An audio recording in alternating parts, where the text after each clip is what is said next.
So, what's up sa inyo guys? Bago lahat, my name is Mons Vlog. Ayan.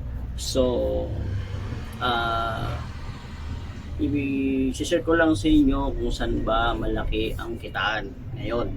So, ngayon saan ba malaki ang kita? Kay Facebook ba? O kay YouTube? So, masasabi ko dyan sa sagot na yan, mas nire-recommend ako si YouTube. Mas malaki ang earning kay YouTube kumpara kay Facebook. So, kung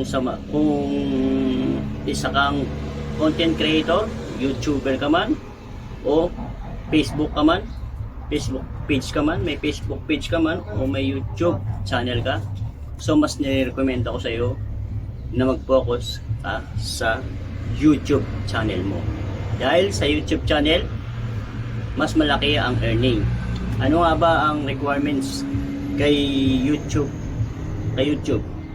So kapag gumawa ka ng YouTube mo, YouTube channel mo, ang requirements para ma-monetize ka kay YouTube ay 4,000 watts hours na video mo. So kailangan maka 4,000 watts hour ka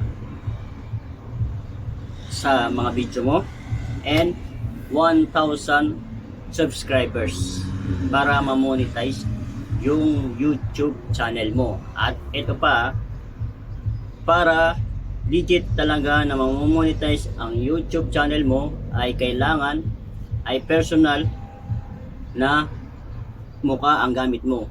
Huwag kang gagamit ng ibang video kundi ang sarili mong face, dahil hindi mo monetize ang iyong YouTube channel pag iba ang mukha ng iyong YouTube channel.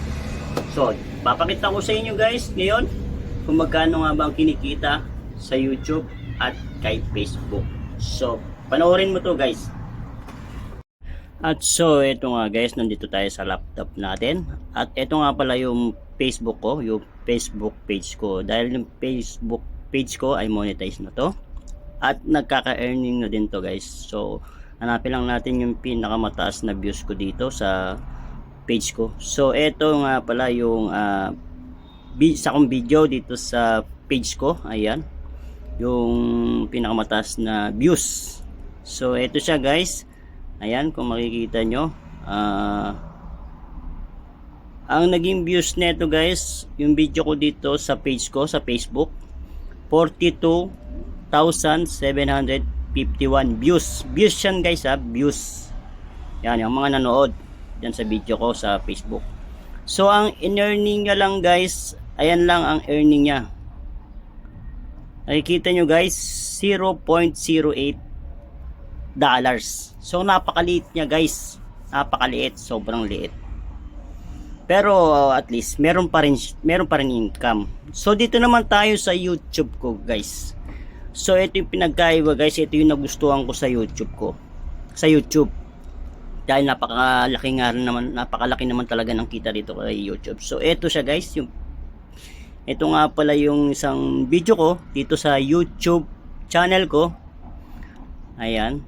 So ang views niya lang guys ay 29,000.2k views siya. So ito yung naging earning niya guys, 18.25 dollars. So napakalaki ng diferensya ng YouTube kaysa kay Facebook. So yan guys, patunay na mas maganda pa rin talaga yung YouTube. At so yun guys, napanood nyo kung saan nga ba malaki ang earning sa YouTube or sa Facebook page. Ayan. So ang nire-recommend ako sa inyo ay maganda pa rin ang YouTube. Yun nga lang, sa Facebook kasi nandun lahat ng mga tao. Maraming views nga sa Facebook, pero maliit ang earning. Pero mas maganda kung dalawa nyo ang pagkakitaan nyo, Facebook at YouTube. At ito nga pala guys, sa mga subscribers ko, sa mga followers ko sa aking page, ayan, kaya ako to ginagawa at kaya ko Kaya ako gusto magkaroon ng earning. Bakit? Dahil pinamimigay natin yan sa mga followers natin. Ayan, sa mga subscribers natin, sa mga active na followers at subscribers natin sa YouTube at sa Facebook page ko.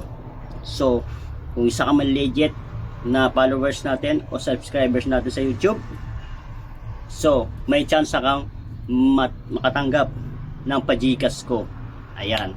So, sa mga followers ko, ito yung kasagutan ng pamimigay ko ng Gcash. Para sa inyo din tong aking income dito sa YouTube at aking Facebook. So, yun lang guys. Maraming salamat sa mga followers ko at totoong sumusuporta. Kaya abang-abang lang kayo guys sa mga pamimigay natin ng pa-Gcash natin at pa-blessing. So, yun lang. Congrats sa mga mabibigyan ng ating Gcash.